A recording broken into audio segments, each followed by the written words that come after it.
க்கு உச்ச நீதிமன்றம் நிபந்தனை ஜாமீன் வழங்கியிருப்பது என்பது ஒரு மகிழ்ச்சியான ஒரு செய்தியாகும். ஏனென்று சொன்னால் கடந்த 15 மாதங்களாக அவர் சட்ட போராட்டம் நடத்தி வந்திருக்கின்றார்.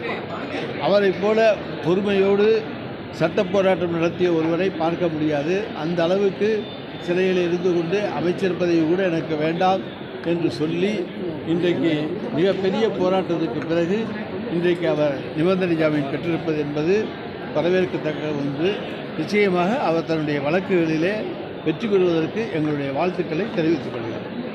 தொடர்ச்சியாக ஜாமீன் கொண்டு வரான்னு சொல்லி அதாவது இடி அவங்க போட்டிருக்க வழக்குகளுடைய எண்ணிக்கை எக்கச்சக்கம்.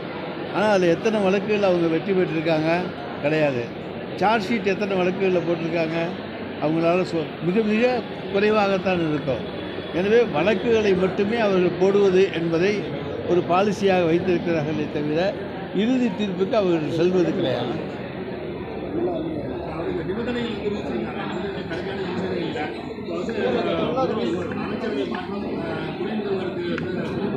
இதெல்லாம் மாண்புமிகு தமிழ்நாடு முதலமைச்சருடைய முடிவை பொறுத்தது.